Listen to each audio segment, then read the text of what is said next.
Welcome back to Caps Hockey Review. Back with you again. 2 more games to break down. A couple fan questions to answer. I appreciate the submissions. Keep them coming. Let's get into it. Caps Hockey Review. Let's go.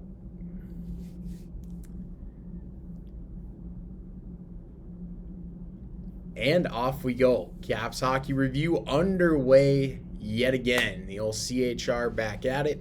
I think we're going to start with the Sharks game. We're starting with some negativity today. It's become a habit these last few videos, but it's going to continue. Until this search for consistency yields some results for these Capitals, I have so many just feelings. I've been saying that so much these last few videos, but just in general. It's just not good. Like, it's not terrible. It's not like they're getting blown out on a consistent basis or anything like that, but you look at the body of work through the first couple months of this season, and it was so good. And I think we as Caps fans are almost turning into Maple Leafs fans in a way, because we're like, oh shit, they're off to a great start, playing the parade, we're winning the cup, let's go. Well, here we are again. I feel like they've hit this wall every year for the last at least 2 years, maybe 3 years, where you play really, really good hockey to start the season. You get off to a hot start. You're one of the best, if not the best team in the NHL.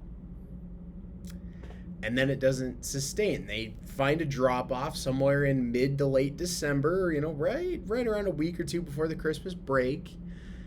And then it just kind of continues. I mean, they show, flashes of what they were early in the season, and then it stops again. So I'm afraid that's what we're seeing here. It's another edition of Caps Hockey Review. I am sitting here with you talking about 1 win and 1 loss. Now, better than talking about 2 losses. Fair. If you're sitting at home saying, well, at least you don't have to talk about 2 losses every video. Fair point.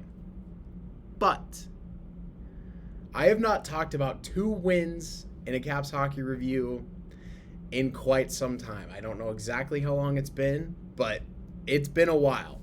And that needs to come back. I mean, if this team is going to have a hope of being competitive down the stretch and really making a push come playoff time, they're going to have to find a way to string wins together. I mean, basically 500 these last few weeks, they're treading water. Are they sinking? Are they drowning? No, not yet, at least. Let's give it a few more weeks. We'll be, maybe we'll be talking about them sinking very rapidly toward the bottom of the ocean that is the NHL. But right now, they're treading water, which, it's not terrible, but it's not good.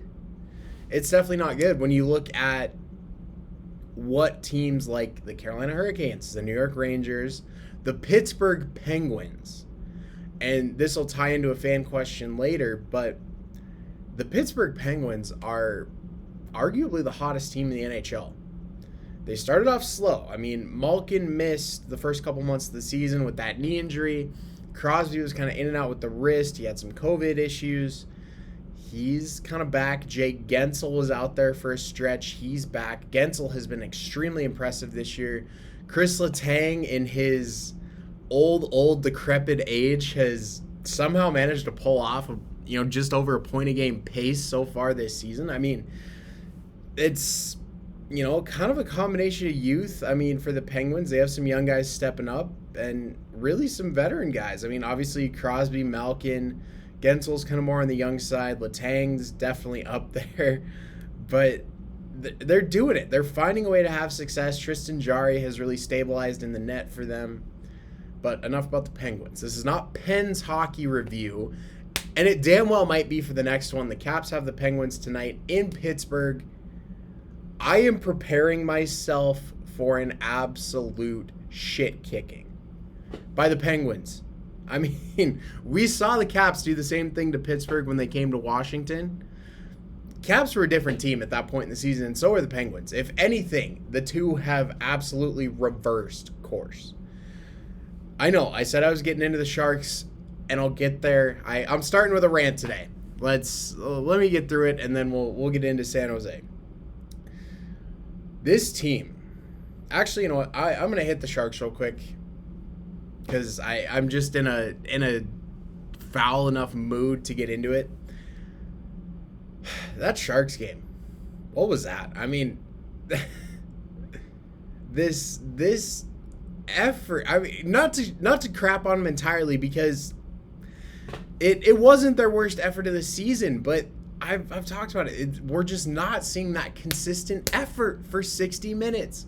They were good. They were very good in stretches in this game. I will give them that. They were very good in stretches. It looked like they had pretty good control of the game, but they can't sustain it. I mean, every game you're going to give up some chances, and that's to be expected. That's understandable, but against the Sharks team, I mean, I talked about them in the previous video that they have some talented players, but that's, you know, their kind of run in this era of making the playoffs is probably over for a while.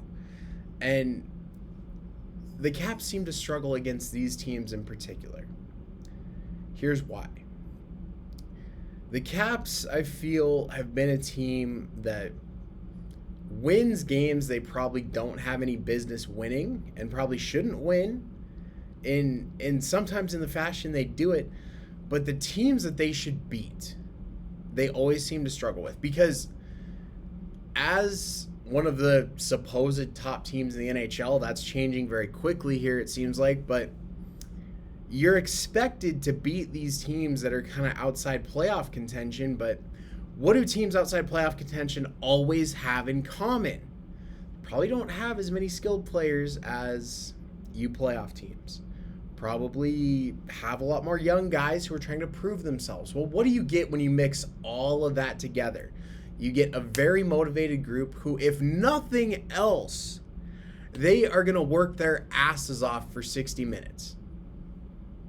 That's the thing. The Sharks put together pretty good effort. So did the Caps. But I feel like if the Caps put it together for 60 minutes, they probably win that game. And Ilya Samsonov got screwed again. Again. He gets his first start in, it's been a couple games. We've seen a lot of Vitek Vanacek, and rightfully so, the last couple weeks. He's been red hot. Samsonov, he's kind of cooled down a little bit. And this Sharks game, he played well. He made some huge saves to kind of keep them close. They're down 2-0. Daniel Sprong scores right away in the third to get it to 2-1. And now you're thinking, okay, they're going to push. They're going to get this thing tied up. They got 19 minutes and 45 seconds to go here. They're going to find an equalizer. And Samsonov made some brilliant saves to keep it at 2-1. He made a great save on a breakaway for the Sharks during a Caps power play, giving up more shorthanded chances. That's always great. But ultimately, I mean, the Sharks cash in, getting the third goal kind of late, but yeah, Sammy has not had a good go these last couple weeks, and maybe some of it is his fault. Maybe you can pin some of it on him and say, he needs to have a save here. Maybe he does. But the shorthanded breakaways, the rebounds, the garbage in front of the net. Goalie makes the first save. Fine. Goalie makes the second save. Okay. Now you need your defense to step up. The amount of times that I have seen an opposing team for the Capitals score a goal in this stretch where you have a forward just sneaking right down to the front of your net and nobody's covering him. Nobody's covering him. Nobody's putting a body on him. No one's tying up the stick. No one is getting between that player and the net. Puck comes to him either by pass or by rebound off the goalie, and it ends up in the net. It's one of the first things you're taught as a hockey player. Go to the net. NHL teams do that. Obviously, they have to. These players are the best players in the world, but they're still going to do that very simple thing. Go to the net and you will get rewarded. Go to the net against a team like the Capitals, who is chronically soft these last few weeks in that area of the ice in front of their own net, that 10 to 15 foot, radius, that half circle, that radius around the crease. You will get rewarded because this defense cannot clear out bodies and they cannot clear the puck away. That has to change. That has to change in a hurry. If I had to point to one thing, aside from consistency, I have beaten the consistency horse into the ground. It's past beating a dead horse. The horse has been dead. I've beaten it. I'm digging its grave with a backhoe at this point, trying to drop it in. I mean, this has been going on way too long. And it needs to change. Now, are the Caps in danger of slipping out of a playoff spot? I kind of went off on a rant and said I don't think they're going to make the playoffs last video or the one before. Well, I think they'll manage to make the playoffs. So we'll pull the standings up here. As we sit, Caps are first wild card, but you got to look at games played. Boston has a couple games in hand on the Caps, and they're only a few points back. I mean, Can Detroit or Columbus or the Islanders make a push? I think the Islanders are that tough start they had to the season, I think, is ultimately going to doom them. Columbus, they've been okay, but not great. The Red Wings have been up and down kind of. So do I think they're in danger of falling out of the playoffs as long as they continue to at least hold at 500? Probably not, if I'm being real honest. But come playoff time, they're going to get smoked.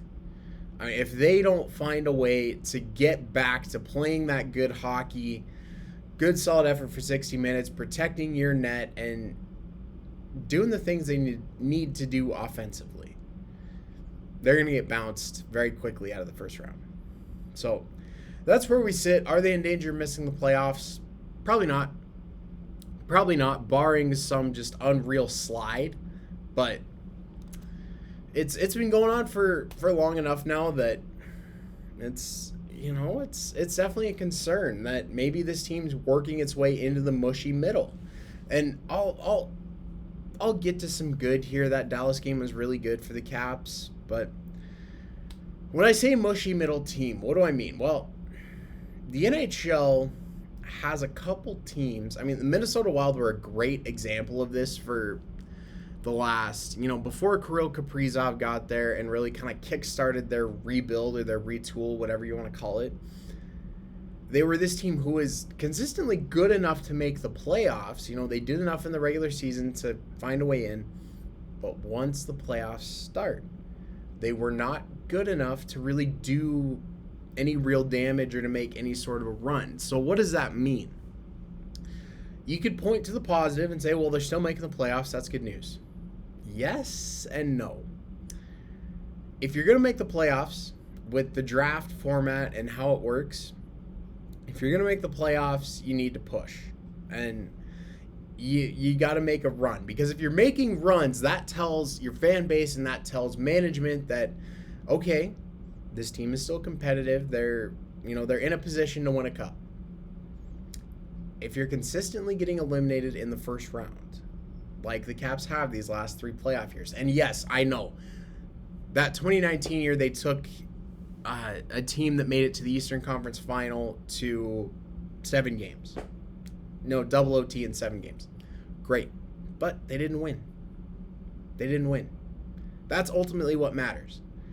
Whether it's a sweep, whether it's 7 games, 7 games, you can definitely probably pull more positive out of it over getting swept. But the end result is they didn't win. Why does this matter? Why does all this matter?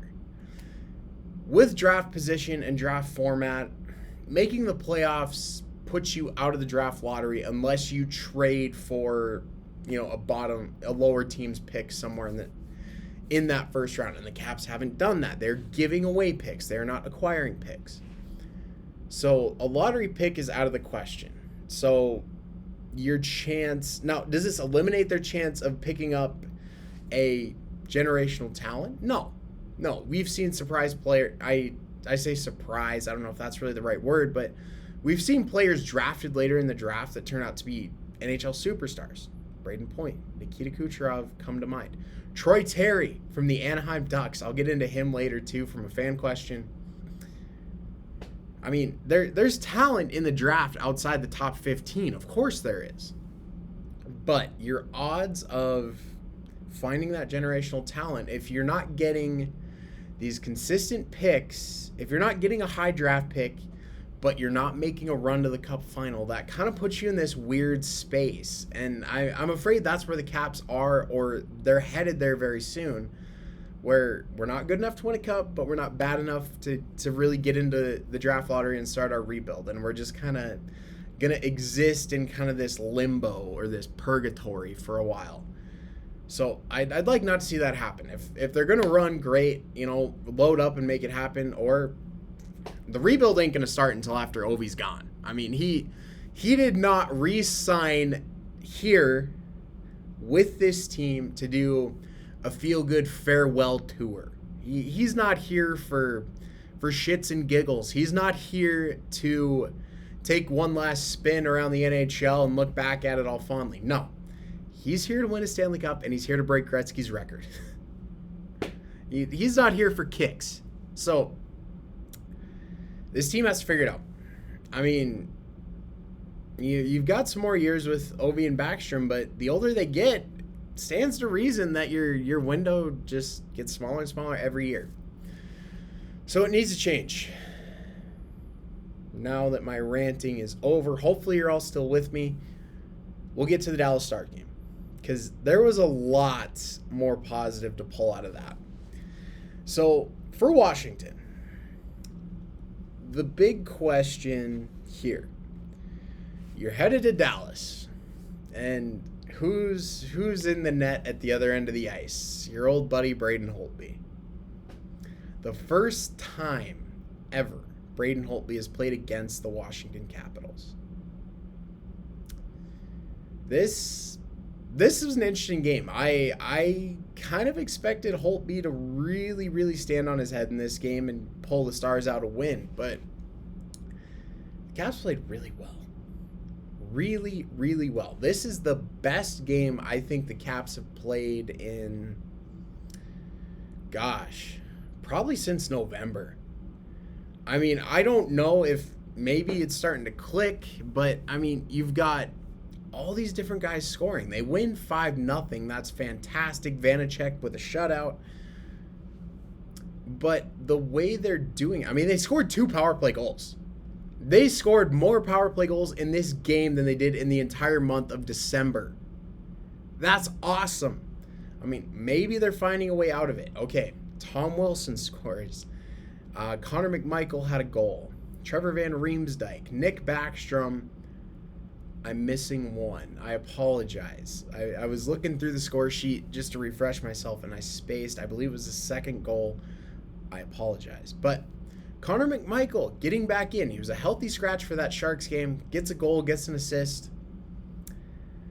I think this kid with consistent ice time could be a very important piece for the Caps. I mean, obviously he's a young guy, and every team needs that kind of youth movement a little bit. I think he's good as long as he sees his ice time hold up. I mean, we saw him get healthy scratched a couple weeks ago. Came back, scored a goal, things were looking good, but then his ice time just kind of steadily works its way downward until he's playing 7-8 minutes a night. I mean, he's a skilled guy. And playing 7-8 minutes a night, your chances to score goals go down quite a bit. For reference, for maybe those who don't understand, top players in the league, forwards, play probably 18 to 20 minutes on a deep team, on, maybe a team who's maybe not got as loaded of a forward group. Maybe they're playing a little bit more. So 7-8 minutes, I mean, that ain't much. I mean, that's, by NHL standards, that's roughly, under half of what, your top guys are getting. And am I saying you should get top minutes? Probably not. But, I mean, to have him hover in that, maybe 12 to 14 minute territory, I think would be great. So good things from him. The back end, chipping in, getting some power play goals. Kuznetsov, Backstrom, both 2 assists each. Backstrom adds on an empty net goal. So these two are finding a way again. Wilson with a goal and an assist as well. So the big names are doing it. Ovi was kept off the score sheet in this one, but everybody else was kind of able to step up despite that. So this is what we want to see. I mean, this might be good news moving forward. Bad news for Dallas, of course, and unfortunately for Holtz. He's on the receiving end of just an absolute shellacking by his former teammates, but that's hockey. Maybe we'll see some Braden Holtby back in a red jersey before the season's over. Who knows? But that Dallas game was great for the Caps. I mean, I think if anything, maybe that was maybe the morale boost they need, maybe the confidence boost they need. So we'll see. I mean, the Pittsburgh Penguins coming up this evening, Tuesday night. It's been a couple days since they played. I really kind of wanted to collect all my thoughts and not get off on too many tangents today. So really, really good effort. But this Pittsburgh game, they're going into back-to-backs here, Tuesday and Wednesday night. This is going to be a telling little stretch here. I mean, obviously you have the Penguins, your biggest rival, your most hated rival for sure. They need to find a way to get 2 wins here. At least a win in Pittsburgh. But go get 2. Go get 2. We need to see it happen. I mean, I think they as players need to string a couple wins together. We as fans certainly would love to see it. Now, into fan questions. Sticking with the Capitals. First question, who am I most excited for the Caps to play, moving forward this season? Any divisional opponent. I should say any divisional opponent. Well, let me say this. The games against the Rangers, Hurricanes, and Penguins, I think, are going to be measuring stick games. That, okay, these are some of the hottest teams in the league. Where do we stack up? Where do we sit? If we had to go against any of these guys in the playoffs, if the playoffs started tomorrow, where would we be against this team? Would we win? Would we lose? How good would it be? How bad would it be? These are games where we kind of find out. So I'm excited for those. For divisional opponents that are behind the Caps, do I think any... Well, I can't say I don't think any are going to catch them, because these division games are big. I mean, we call them 4-point games for a reason, because it's 2 points you get that your rival doesn't. So losing some games to teams behind you could put you in a precarious position if this slide continues. So my answer to that question, if I had to name 3 teams that I am most excited for or most looking forward to seeing the Caps play, Pittsburgh Penguins, Tuesday night. That's going to be a big one. New York Rangers, Carolina Hurricanes. I think if the Caps can win some of these games, I think it'll be a huge confidence boost for them. If not, I think that's going to be really telling for where this team is and whether or not they're going to have the ability to compete when the playoffs come around, if in fact they're able to get in. So that's what I'm most excited for. And finally, second fan question, the Anaheim Ducks. This is a great question. I had to do some homework here. Am I surprised by what they've done this season? And did I expect them to be where they are in the standings? I'll say no. I definitely didn't expect this. Like, okay. You look at the California teams, LA Kings, Anaheim Ducks, San Jose Sharks. These 3 teams used to be 3 of the best in the NHL. Every East team, being a Caps fan, every East team has a stretch every year. They call it the California swing. Or the West Coast swing. They go through California and then usually hit Vancouver. I mean, now Seattle's in that mix. play 3, 4, maybe 5 games out west. That California stretch used to be brutal. I mean, there was every possibility you could go out there and lose all 3 games in regulation. I mean, the Kings were at, their most dominant. Obviously, they won cups in 12 and 14, and, that stretch from about 2010 to 2015, they were extremely competitive. Actually, scratch out 15, they missed the playoffs that year. They were really good. The Ducks had an exceptionally good stretch. I mean, they won that cup in 07, but really, really stayed competitive, I think, until, 15 or 16, and then the Sharks were kind of in that, kind of 08, 09 they started, and they were competitive all the way up until about 2018. So there was a stretch in there where those 3 teams, that California string was brutal. That's changed. I gave you a little history lesson, everybody. I apologize, but I think just to set up some context as to, the Ducks used to be an extremely dominant team. They made a couple trips deep in the playoffs, made the Western Conference Final in 15, and then they kind of fell off. Core players got older. It happens. But they're on the rebuild, and they're coming to the end of their rebuild. I said a couple years ago, I had a conversation, every rebuild hits its bottom point, and then you start rising again. And at that point, I think the Ducks were kind of rising again. They drafted some really talented young players. I mean, Sam Steele, Max Comtois, Max Jones, and then they kind of treaded water with them for a while, but these recent picks are big. You have the two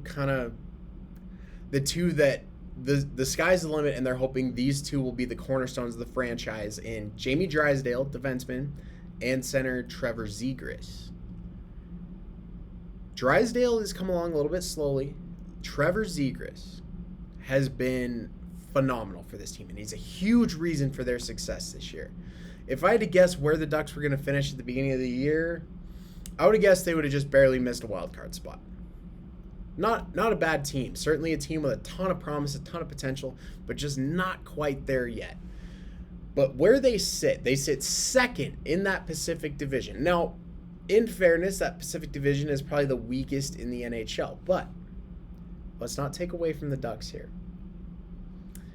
This team, and looking at their scoring, and I apologize, I keep doing that. Their scoring, and who scores their goals? It's really a by-committee approach. You have Ziegris and Troy Terry. Troy Terry, 5th round pick in 2017. Okay, 5th round pick, right? He goes to a World Junior Tournament and burns it up. I mean, that set the expectations very high, and it took him a while to kind of reach that potential. There was, certainly discussion over the summer in these last year or two that, maybe, I mean, he's a 5th round pick, but maybe he's just not quite what we all expected. That's certainly changed. He is their leading goal scorer, and he's doing incredible things. So Terry, Ziegris, you still have Ryan Getzlaf, the old man hanging around, the captain still doing his thing, and I mean all the other names in here. I mean, you have Sonny Milano's been huge for this team, Kevin Shattenkirk, Hampus Lindholm, all these pieces that you wouldn't think. I mean, like I said, I would not have expected the Ducks to be in this position at the beginning of the season. So I am very surprised by what they've done. But the way they've done it, this by-committee approach, I mean, it's impressive. It's very impressive. I mean, you sit here and you look at the standings, and just at a glance, you see, yes, they're second place. There are some teams behind them that have games in hand. As long as the Ducks can find a way to keep winning, it's not going to matter. But I am very impressed by what the Ducks have been this year, and I think the future is extremely bright for this franchise. You've got some young guys, plenty of young guys, and you've still got kind of some older, more veteran guys. Obviously, Ryan Getzlaf is the oldest member on the team. You've got Kevin Shattenkirk, kind of veteran defenseman. Hampus Lindholm, a little bit younger defenseman, but still, he's been around the block a few times. Ricard Raquel on the forward ranks as well, has been around for a little bit. And finally, John Gibson. Probably, he might be the best goalie in the NHL. And I know for some people watching this, it might be a bit of a hot take. Like, well, Andrei Vasilevsky, Igor Shesterkin, all these guys. Yes. But look at John Gibson's career numbers and look at his numbers this season. If John Gibson had played the early part of his NHL, he played on a really good team with the Anaheim Ducks. The Ducks have not been very good these last few years, and he has maintained his excellence. I mean, he has been fantastic. I am very excited for Gibby that it's finally turning and these Ducks are getting competitive again, because I think if anybody on this team deserves it, he and Ryan Getzlaf are. Getzlaf has won a cup. He won it in his rookie year in 2007 with the Ducks. Gibson hasn't really had that opportunity. So I'm very excited for him to finally get this opportunity, and I think he's the perfect guy for this team. They're a young team still. They're going to make some mistakes, but they have that rock back there that they can lean on when they need him the most, and he always answers the bell. I watched one of their games. I believe it was last week. They went to overtime. He made so many fantastic saves in overtime. I believe they were playing the Toronto Maple Leafs. He was fantastic. I mean, the Ducks were outshot almost 3-1 by the end of the game, but he kept them in. I mean, the saves he made were just fantastic. Again, 2-on-1s, 2-on-0s, breakaways. He was fantastic. So, am I surprised in all my rambling here? It's a great question. I love to look into other teams and I love to talk about it. So thank you for this one. It was awesome. So to answer your question with a firm answer, no, I did not expect them to be there. I'm very surprised by this, and I'm very excited to see if they can keep it going. I mean, we're about halfway through the season for the most part for most teams. Some teams are a little bit further along, but just about halfway, maybe a little over halfway through the season.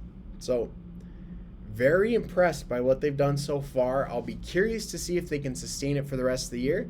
And if that team get in the playoffs, who knows, man? I mean, it's a long shot to expect them to run to the Cup final, but I think they could be kind of a dark horse and maybe, upset somebody first round, maybe even second round. So, very excited for this Ducks team. Really, really excited to see where they go moving forward. I guess if the Caps get eliminated looking into, maybe I'll have a rooting interest, at least if the Caps, throw in another clunker in the first round. So thank you for the submissions. Fantastic. Keep them coming, guys. Any question you want, NHL related, Olympics related, that's coming up. I was going to try to squeeze some of that in today. I don't think I'm going to have enough time for that, so I'll get into a little bit of that next time. Obviously no NHL players at the Olympics, but still a bit to discuss. So for next time, as I wrap up here, looking for 2 wins. I say this every single video at the end. So we're looking for 2 wins. Pittsburgh Penguins, Tuesday night. That's going to be a big one. I mean, this team, if ever there was a time to turn your season around, let that Dallas game be your launch pad, but get this game in Pittsburgh. Go in there, just annihilate the Penguins. Everybody sits here and says, oh, I hope it's a close game. Ultimately, if it went to a shootout and, like a 10-round shootout, that would be awesome. But me, as a Caps fan who has dislike for the Pittsburgh Penguins, I want to see the Caps blow them out. 10-0. Let's make it 10-0. Let's make it a field goal and the old touchdown with the extra points. So that's what I'm looking for. Then you're coming back home to see the Oilers. 2 of the best players in the world in Connor McDavid and Leon Draisaitl. Probably two of the top 5 best players in the world in those 2. They are going to be a handful. That power play is going to be a handful. This team is going to have to stay out of the box or they're going to get killed. So, looking for 2 wins. That Pittsburgh game's going to be tough. You're on the second half of back-to-backs against the Edmonton Oilers. It's going to be tough. There's every possibility I will be sitting here in the next video talking about 2 losses. But I'm gonna go with some optimism here. If this doesn't work, I might go full negative the rest of the year, but full positive today. We're looking for 2 wins. Let's hope they can get it done. Until next time, go Caps.